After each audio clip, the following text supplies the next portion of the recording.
80% of the Earth's surface and are absolutely essential to life on our planet. Oceans provide habitats for countless species of wildlife, which are now threatened by the pollution. Remarkably, around 1.4 billion pounds of garbage is dumped into the ocean every year, which, along with other sources of pollution, including sewage, industrial waste, and oil spills, kills over 1 million seabirds and 100,000 sea mammals every year. Ocean pollution comes in many forms. However, one of the greatest sources of pollution is plastic. Plastic is damaging to wildlife in numerous ways. Animals can become trapped in plastic, but it can also be a choking hazard, with animals mistaking plastic for food. Unfortunately, many animals starve as a result of swallowing plastic. As plastic can also absorb toxic chemicals from other forms of water pollution, it can effectively poison animals too. Each day, humans must consume a certain amount of water to survive. Water is one of the major importance to all living things on Earth. Human body is around 60% of water, and when we are born, we are up to 80% water. Therefore, we would only last around 3 to 4 days without drinking water, but would be able to go around 3 weeks without food. Caring for our Earth and our bodies is so heavily connected, and because much of these connections are made from water. Clean water is also very important to maintain good health, since it cleanses the body.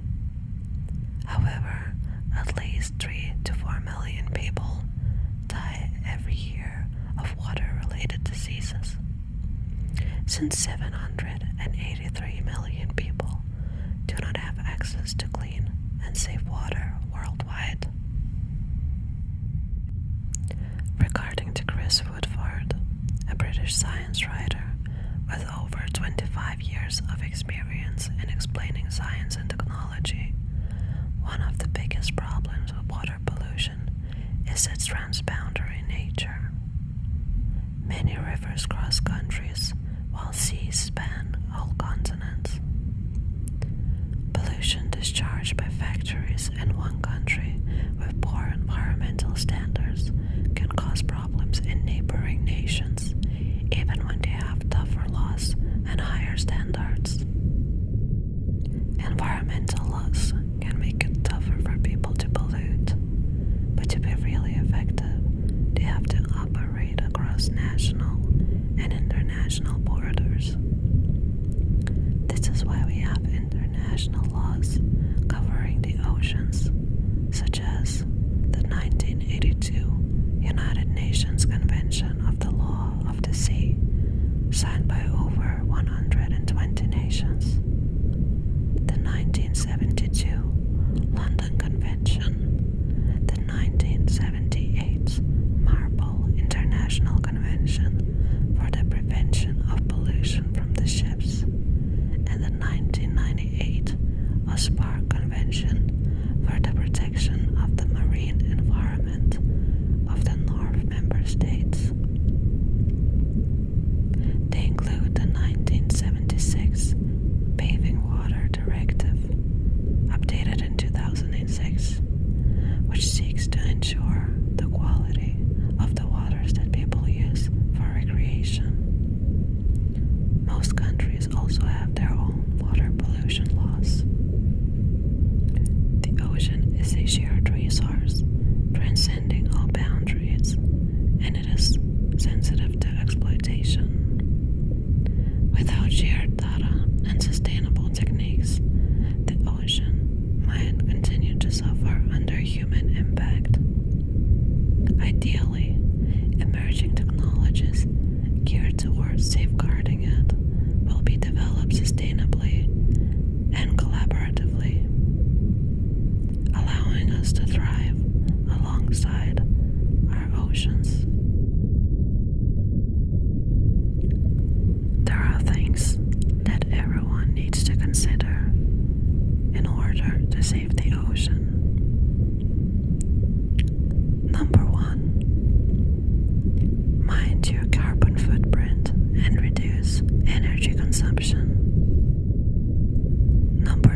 Number 6. Be an ocean-friendly pet owner. Number 7. Support organizations working to protect the ocean. Number 8.